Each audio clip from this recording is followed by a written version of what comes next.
So thank you for joining in. What I'm going to do as well right now is actually light a candle. And as I get the quartz crystal that it's going to burn in as a holder, I am going to offer you the opportunity to think about what you are willing to light up in your life, to release, and then in its place, by virtue of the law of the vacuum, every empty space will be filled either intentionally or unintentionally. And then also let that be the symbol of speed and the need to keep it slow, keep it steady, keep it consistent, keep it what can be trusted. And then let the omen sit and represent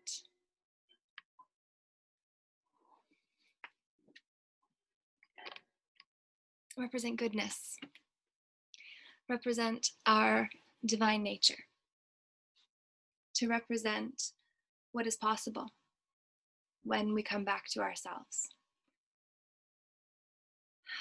So now, as you drop your breath into your belly, we're going to go through a process of reintegrating lost aspects of yourself that you previously denied, rejected, suppressed, tried to pretend didn't exist.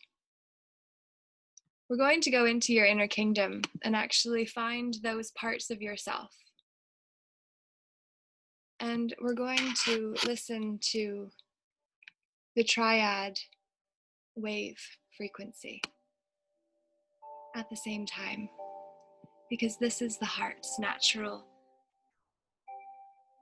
frequency, one that allows us to go into a state of peace and harmony,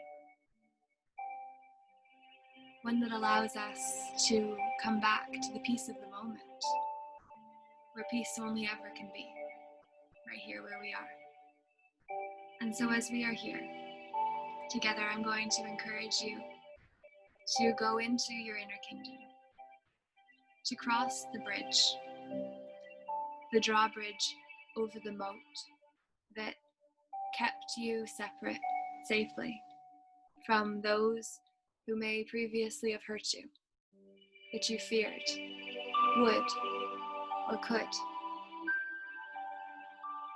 And you're moving over that bridge into the innermost cavern of this castle, the place where all the pilgrims and peasants lived, with the livestock and the hustle and bustle of the city. But as the drawbridge closes behind you, sealing in all the city hustle, bustle, and life that you are part of inherently as a community member who is an individual, entering into different communities everywhere you go. As you look around and understand that you carry all the people in your heart that you have come into contact with, that you have shared yourself with. You carry all of those in your heart, in the inner kingdom of your own self. And so as you move through this loud, hustling and bustling part of the kingdom, you enter into the lobby of the emotional high-rise of awareness, which is how you can activate and access higher aspects of your own awareness by tuning into your own emotional resilience and learning to move yourself from one feeling state to another consciously, intentionally, effortfully until it becomes effortless through practice. Here you have an opportunity to enter into an elevator for which hope is the elevator that can transport us to higher levels of emotional experience. What you're going to do eventually over time is enter into this high rise many times to retrieve more and more and more of former aspects of yourself you denied, rejected, suppressed, pretended didn't exist, that you've locked away inside of your enormous kingdom that is within. And all this time they've been banging on the door, asking, begging, pleading to be released, and you have tried to ignore them to the very best of your ability, and for a while it worked until you got distracted by something else or got focused onto something else, and then suddenly those rooms that are untamed because they were never meant to be suppressed or shut away in the first place, they make noise. And it's like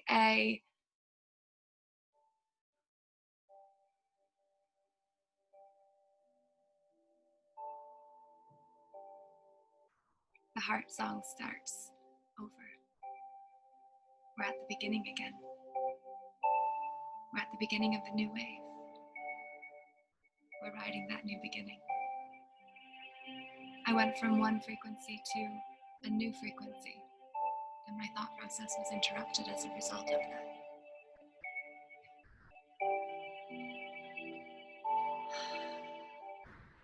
So, what we're going to eventually be able to do is maneuver the emotional high rise of awareness more consciously, more intentionally, by understanding that we're in a depressed state because we've went underground into the emotional high rise of awareness, the basement, which is depression, and feeling everything and everyone is on top of us, with no room to move or breathe fully, or moving up higher still to frustration, overwhelm, rage, resentment, moving into even experiences of boredom at the top of the downward spiral of negativity and emotion that brings us down instead of brings us up. And when we move from boredom and then can find contentment with where we are, wow. And then from contentment to move into passion and experiences of peace that are like a penthouse of peace at the very top of this high rise with the same address, yet a completely different experience from the top to the bottom, but the same address. Why? Because we share this vessel with the entirety of this one experience that we have called our life.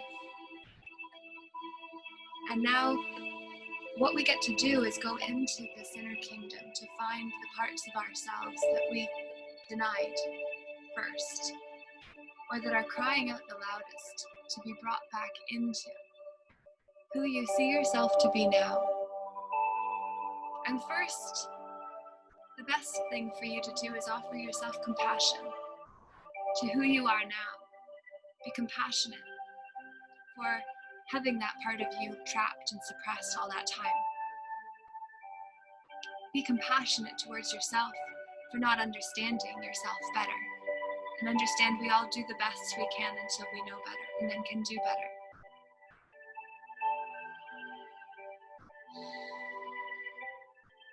So we find that part of ourselves we were uncomfortable with before, because the likelihood was that someone else was uncomfortable with that part of us before, because they were uncomfortable with it in them. And then they projected that mirror onto you, and as they went through your inner kingdom and you gave them the grand tour of this most magnificent space, they said, oh, it's beautiful except that. Oh, here's my wrapper for something they no longer wanted or needed. And they threw it into your room within the inner kingdom, representing a part of your personality. And you said, oh my God, it's dirty now. I don't have time to clean it up. I don't want to take away from being with you. And so you closed the door on that part of yourself and said, I'll come back later and get that wrapper and just tidy it up a little bit. And maybe they'll like it better next time. Maybe. We become that child. We become that child that wants approval more than anything. We become that child that got left in that room at that time. We become that child again as we approach That child in that room, that part of us that we left back then, now we go up to them. We kneel down. How would you talk to a child that you love? How would you speak to them? How would you see them? What would you say to them? If you, after how many years, came back to see a child that you had neglected, rejected, abandoned, what would you say to that child? And know that they're listening to every word. They're listening to the space in between what you say to, because it's full, pregnant with potential. And you're finding inside of you that sat there all that time waiting for you to come back. And now you're here. And you get to honor yourself and them too. Have that conversation to help them feel safe. See them go from being rolled up in fetal position as they become more comfortable, as they begin to trust you, the trustworthy adults who can now look after both of you, all of you. You are that adult now, even if at times you don't feel capable of looking after yourself, let alone anyone else. Know that you have so many inner children within yourself that are only dependents until we integrate them, until we let those aspects of our personality become part of us again. And when we let those aspects of our personality become part of us again, no longer do we need that part of us to rule. Because it's just a piece of us. It's not the whole thing, it's just one aspect. Whereas if we haven't yet integrated the emotion, then it's its own free agent and it's less controllable. Which is the very reason that the system likes to keep us under the parapet of freedom, where there is more space above than below. The parapet where there is no competition above. When we stick our head up, we can see all the way to the sea, in all directions, if we looked, because all of this is available to us. And that is the most beautiful part. That little trapped part of us that was just so hurt. And all those years ago, we didn't know how to love them or accept them because somebody else said that they weren't good enough, and so they fetaled themselves away into a corner, sad, for all these years pouting, tantruming. And now you've come to help them unwind, breathing deeply, dropping our breath into our belly, all the way down, so that it becomes like an ice cream scoop that is up and back, around, again and again. We don't have to think about it. It happens. We're very blessed to have something operating our system that is so much bigger and grander than any of us can even comprehend, that all of us can only ever question what it is until at the end we return back and then we say, dear God, it was me the whole time. This is what you and the inner child within that you were in the room talking to said to each other. This is the realization that you shared, the common truth that you're in it together always anyway, so why not band together and unite? Which is what we all say to each other. Instead of fighting each other, what if? Instead, we found the best of all of what exists, and then put it onto a platform that could be digested and sampled like a buffet. What if that buffet became where our inner children got sent to play after we have talked them out of the room where we had stored them up in all that time ago? And from that stored up place, that room, we then walk out hand in hand, through the hallways, the corridors lit up with light streaming in from above and all around, because as more and more of our aspects begin to reopen, then light from those rooms can stream into the hallway too. And for a long time, when people came into our inner kingdom and threw their trash into various rooms and told us those rooms weren't good enough, we closed them off and thanked them for their appraisal, and then we eventually forgot that we were the whole kingdom and thought instead that we were just a broken down bungalow that needed a lot of TLC. Well, we do need a lot of TLC, my friend, and you deserve it too. We all do. A tender love and care that keeps us aware of how much we mean to this world that we share. I hope you know how significant you are, and that each time you go into the kingdom where your inner child lives, the part of you that you have been talking to, and then can bring out of the hallway, together you then get to decide where you're going to go, where they're going to go, while you go off to work. And when I say work, I don't necessarily mean the work that you get paid for either, because there is a lot of work that we all do that is not paid for, not compensated for, and yet still matters more than anything. So realize that as you are walking this child through the corridors of your hallway, out towards the soul throne room that will give you access to a whole view of the kingdom that is yours, full of all of those who came into contact with you throughout the years, where you can have that grand view and wave down to the people who look to you as the ruler, the one that gets to decide the rules for the fun. And you have all that power. You just gave it away. You locked it away when somebody said they weren't okay with a certain part of you. Well, now you can get that back, my friends. Now you can bring that back, and you can say, that's your stuff. That candy wrapper doesn't make my whole room bad. It just means I need to mop where you came, and I don't need to invite you into my kingdom again. Sometimes people can be disrespectful, but there is the saying, fool me once, or shame on you if you fool me once, shame on me if you fool me twice. George Bush mixed that one up, if you remember, and then that's just an example of how the ones who stood up and became the leaders can become the ones that get criticized too, and baby, you're afraid of that. But you don't need to be, because you're not alone. And even though there will be those who want to behead the ones who rise above and stand for something strongly, stoically, like the peaceful inner warrior that each of us are, even though there will be the haters and the ones that want to hurt us for being willing to do what we are here to do, we have each other.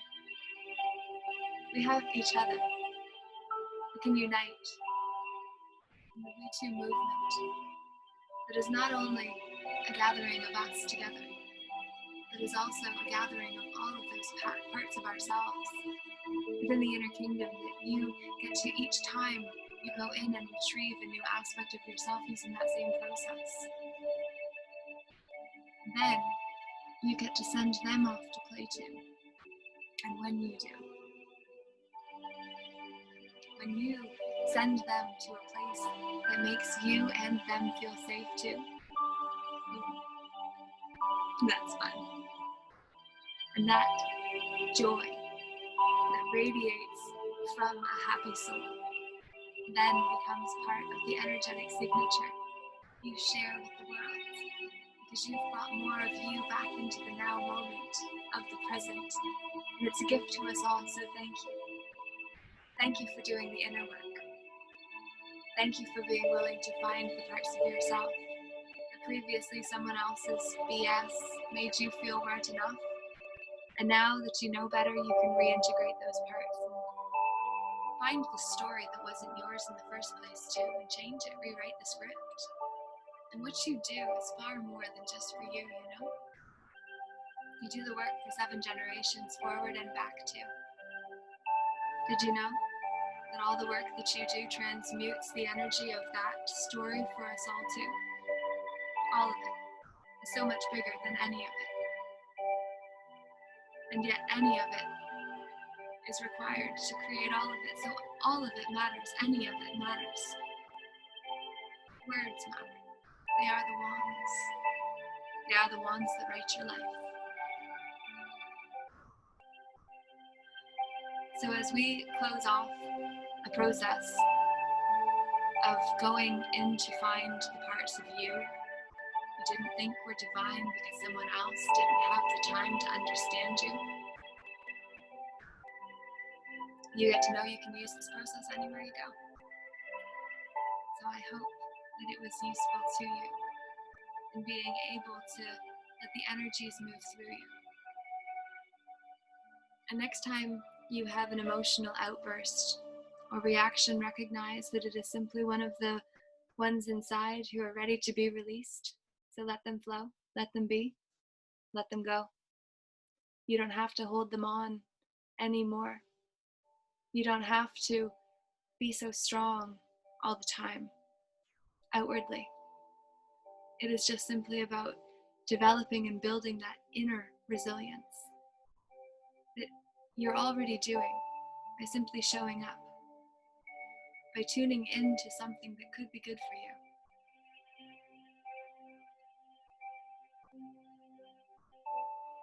This is an opportunity for us to integrate what we previously rejected. We get to bring into the present moment, and forgiveness of ourselves is key. Forgive us for we know not what we do, is what we can say to ourselves until we do know better. And when we know better, we can do better. So my sincerest prayer for each of us is that we can do better by knowing better, that we can love more, that we can breathe deeper,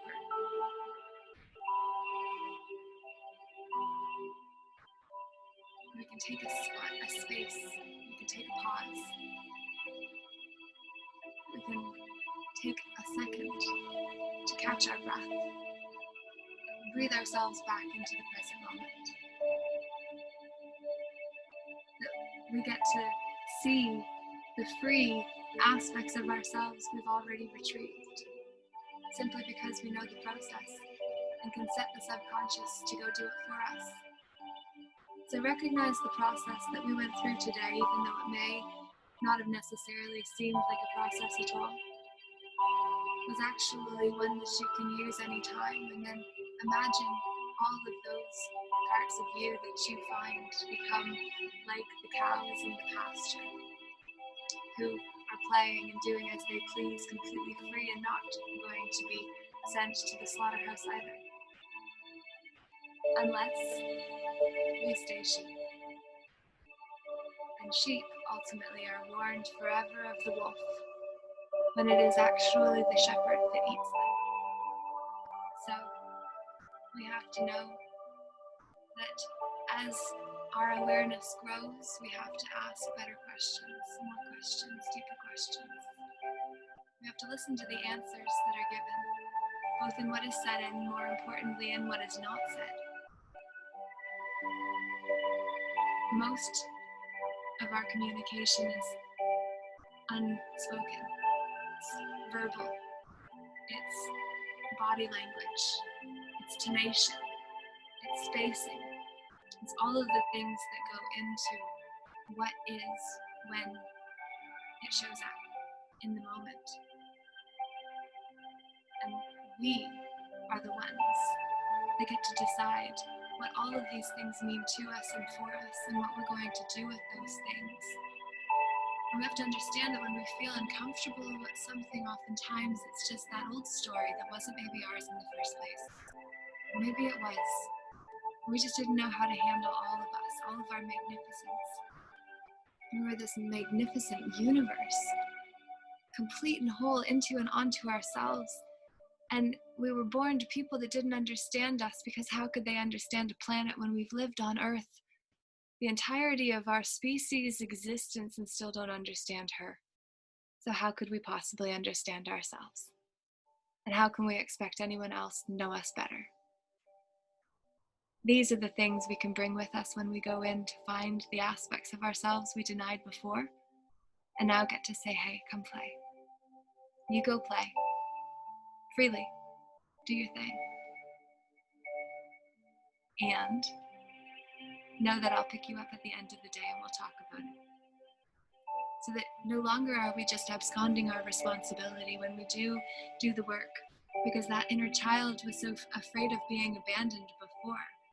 To be rescued and sent out to play then becomes like a new form of prison. Because if the child doesn't know that they're going to be looked after, that they have that stable adult that is going to be able to stand stoically and protect and defend them, they don't feel safe. So make sure that in your process of finding these parts of you and letting them go into a place that you feel safe in. It doesn't have to be a pasture. That's just one example. It could be a play park. It could be a pottery barn. It could be anywhere that you feel your child would have fun.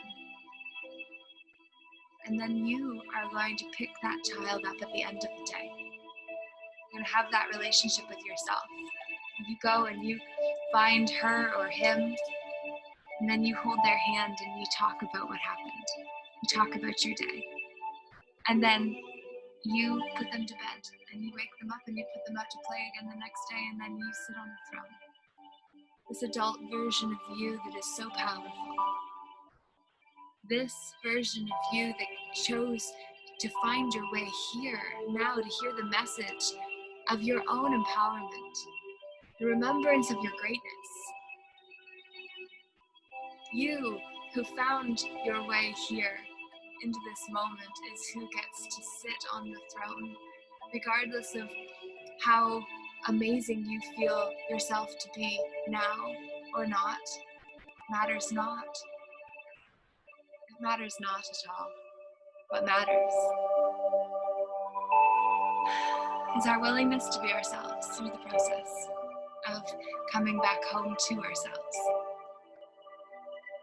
And every time we bring more and more of ourselves back into the moment, by integrating those aspects of our personality, which are represented by the inner children that we closed off back then, and now are making friends with for the first time maybe. Every time we find more of them, we come more fully home to ourselves. So I hope this message has added value to you. I hope this message has given you opportunity to find an aspect of yourself that you are ready to reintegrate and be graceful with yourself through the process. Listen to that little guy or that little girl and what they have to say about how they felt when you led them astray in the first place because somebody else guided you poorly, which is all good. You needed it back then or it wouldn't have happened. Everything happens at exactly the right time. Everything doesn't happen until it is exactly the right time. So be patient, trust yourself, and be willing to say goodbye when the time is right. So thank you for joining in today. And I would love to hear what you have to say. Comment below. On Facebook, you can also listen to the replay on YouTube. I'll be posting that very shortly. And I hope that this process is useful and look forward to listening back to it myself. So thank you very much and big love. Laura J. Namaste. The light in me honors the light in you.